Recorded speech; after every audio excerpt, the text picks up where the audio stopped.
Nobody wants to say it out loud. But I will. Most people who burned out, who crashed, who failed, who ended up on the floor, they didn't get there because life was too hard.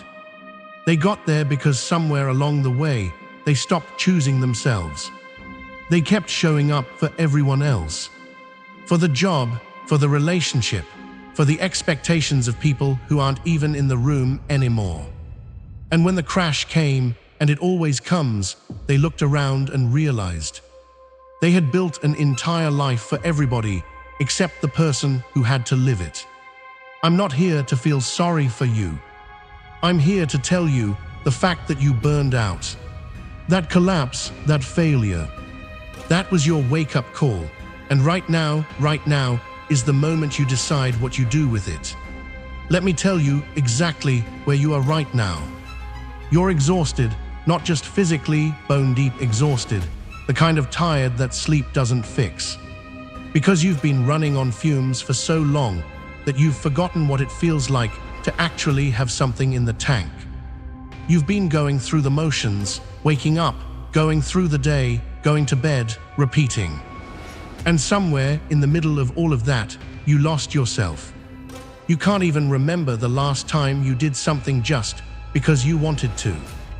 Not because it was expected, not because it was responsible, not because someone needed you to. Just because it felt like you. And here's the part that nobody talks about after burnout, after failure. The shame. This quiet, grinding shame that says, I should have handled it better, I should have been stronger, other people don't fall apart like this.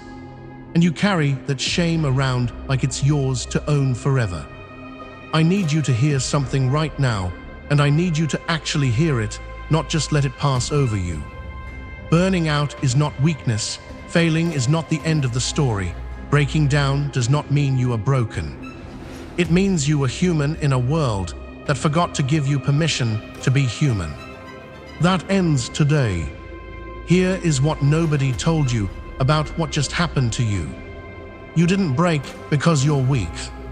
You broke because you were running a program that was never designed for you. Think about that. You were living someone else's definition of success, someone else's timeline, someone else's expectations of who you should be and what you should achieve and how fast you should achieve it. And you ran that program so hard for so long with such little rest that the system crashed. That crash was your body, your mind, your soul telling you the truth. This is not your path. This is not your life. We need to rebuild. And here is the most important thing I can tell you about rebuilding. Rebuilding is not going back to what you were before. Everybody makes that mistake. They think the goal is to recover, to get back to their old self, to feel like they used to feel. But here's the truth. Your old self is the one who burned out. Your old self is the one who ran that program into the ground. Going back to who you were before is not recovery. It's a guarantee that you'll end up in the same place again. Rebuilding means building someone new. Someone who knows their limits, not to accept them as ceilings, but to work with them like a craftsman works with the grain of wood. Someone who shows up for themselves the way they used to show up for everyone else. Someone who makes the decision every single day to be someone worth becoming. That is what this is about. Let me give you the science on this, because this isn't just motivational speak. This is literally what is happening inside your head right now. When you've been through chronic stress, when you've been burning the candle at both ends for months, for years, your brain changes. Cortisol, the stress hormone, floods your system so consistently that your prefrontal cortex, the part of your brain responsible for decision-making, long-term thinking, and emotional regulation, starts to shrink.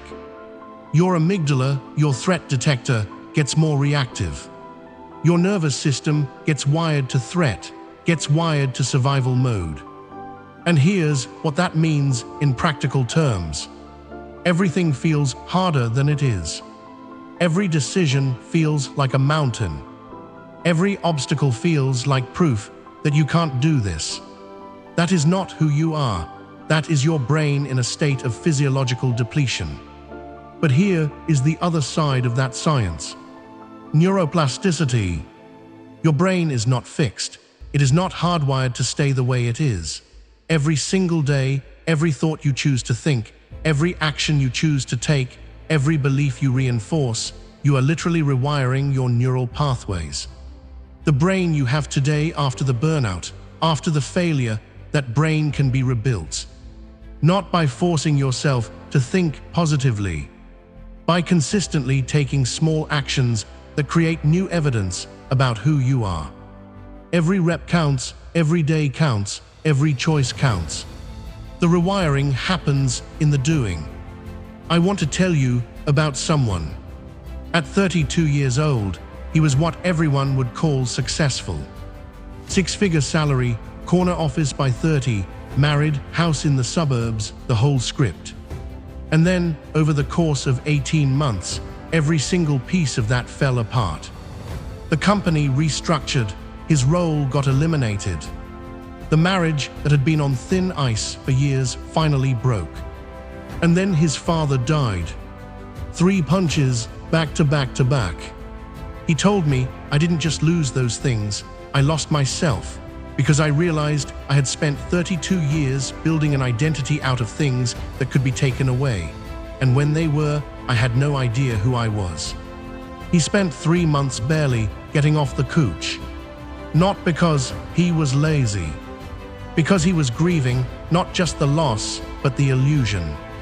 The illusion that who he was depended on what he had.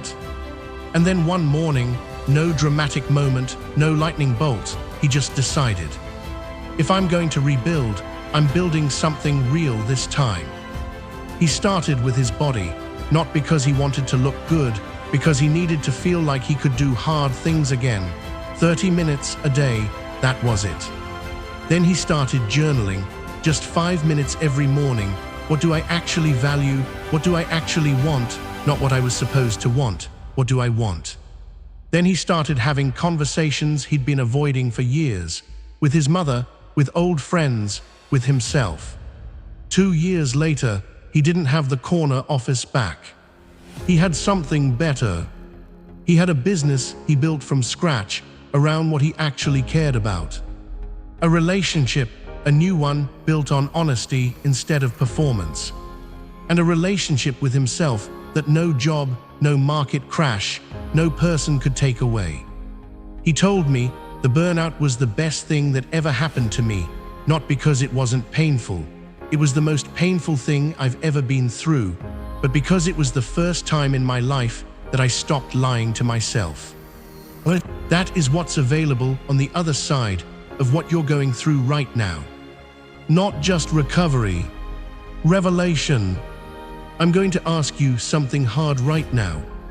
And I need you to be brutally honest with yourself, not with me, with yourself. Before the burnout, before the failure, were you actually living your life? Or were you living the life you thought you were supposed to live? Were you actually pursuing what set your soul on fire? Or were you pursuing what looked good to people whose opinion you're not sure you even respect?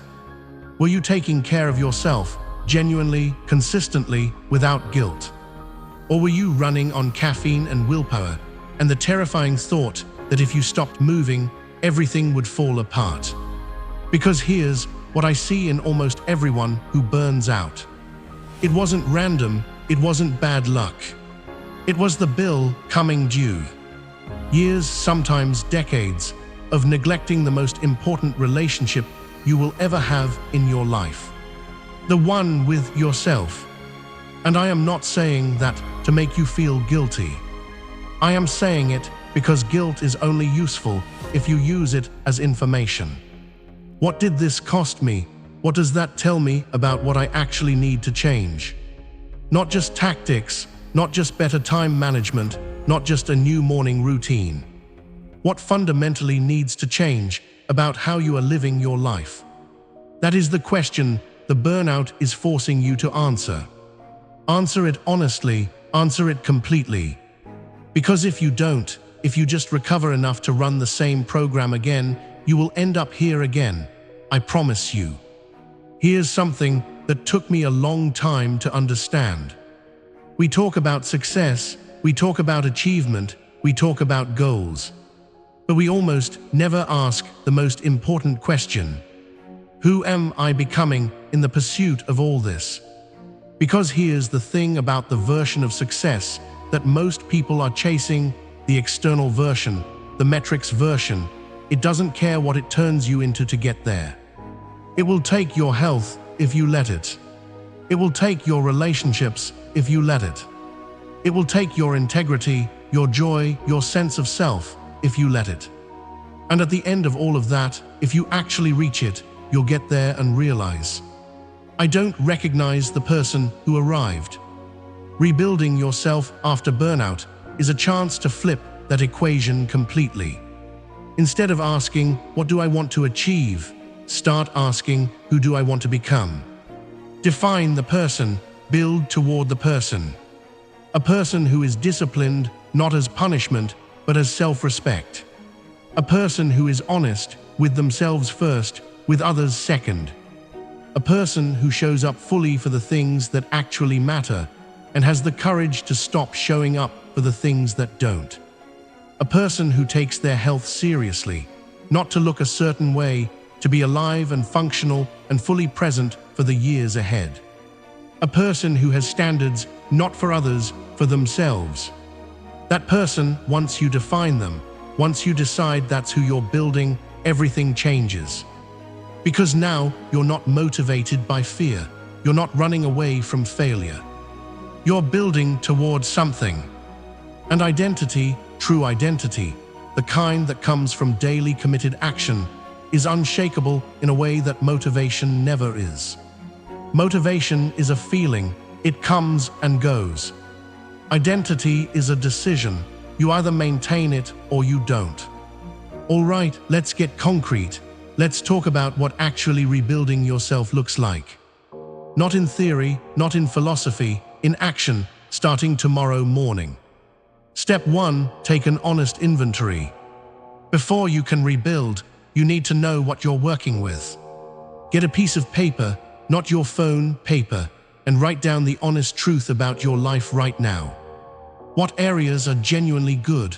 What areas are broken? What do you actually want? Not what you're supposed to want, but what do you want? What are you willing to let go of the beliefs, the identities, the habits that got you to this crash? This inventory is the foundation. Do not skip it. Step 2, protect your energy before you protect anything else. Sleep non-negotiable, 7 to 9 hours. Not because sleep is nice to have, because your brain literally cleans itself during sleep, because your nervous system regulates during sleep, because every decision you make while chronically sleep-deprived is a worse decision than it would be otherwise. Food, move your body, get outside, basic physiology before anything else. You cannot think your way out of a physiological deficit. Get the body right first. Step 3, find your one non-negotiable daily action. Not 10 goals, 1. What is the single daily action that, if done consistently for the next 90 days, would rebuild your trust in yourself more than anything else? Maybe it's exercise, maybe it's journaling, maybe it's not drinking, maybe it's making one call to someone who matters. Pick the one, protect it like it's sacred, because it is. This one daily non-negotiable is not about the external result. It is about proving to yourself every single day that you are someone who does what they say they're going to do. That evidence accumulates, and that accumulated evidence becomes identity. Step 4, rewrite the story you tell yourself about what HAPPNED. Right now, the story you're probably telling yourself is, I failed, I broke, I couldn't handle it. That story is killing you. The new story is, I was running a program that wasn't mine. It crashed. Now I'm building something real. Not toxic positivity, accurate reframing.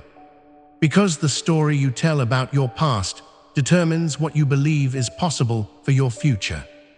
Rewrite it, make it true, not false, true, but write it in a way that gives you agency instead of victimhood. Step 5. Build your support environment. You cannot rebuild in isolation. I don't care how strong you are, isolation after burnout is dangerous. Find one person you can be completely honest with. One person who will not tell you what you want to hear, who will tell you what you need to hear. If you don't have that person, that is a project. That is something you need to actively build. And audit your environment, the content you consume, the conversations you're in, the places you spend time. All of it is either feeding your rebuild or feeding the breakdown. There is no neutral. I need you to understand something. The version of you that gets through this, that actually rebuilds, that person is real. They are not a fantasy. They are not for other people and not for you. They are waiting on the other side of a decision you have the power to make right now. Not when things get easier, they might not get easier. Not when you feel ready, you might never feel fully ready.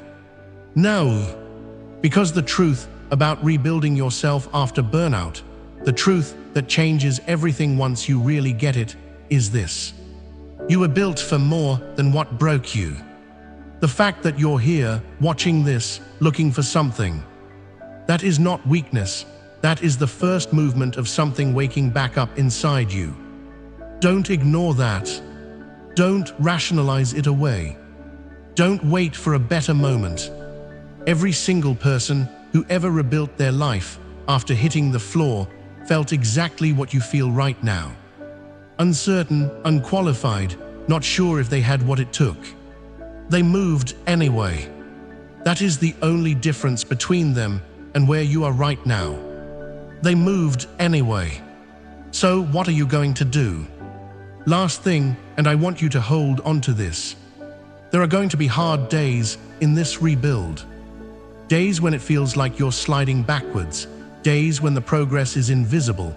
Days when you question everything. Why am I doing this? What is the point? Maybe this is just who I am. On those days, do not make permanent decisions based on temporary feelings. On those days, you come back to the decision, not to the motivation. Motivation will not always be there. Not to the results. Results take time. To the decision that you made, that you are making right now, that you deserve to rebuild. That your best days are not behind you. That the collapse was a beginning, not an ending. Come back to that and take one more step. Not a perfect step, not a heroic step. Just one more step in the direction of the person you are choosing to become. Because that is how every great rebuilding in human history has worked. Not in one dramatic moment, in 1,000 quiet moments of choosing to continue. You have those moments available to you every single day, starting right now. Go use them. If this hit you, if something in here was exactly what you needed to hear, share it with one person who needs it too. Subscribe if you want more of this. And drop a comment below. I want to know, what is the one thing you're committing to starting today? Not a list, one thing, write it down, put it in the comments, make it real. I'll see you in the next one.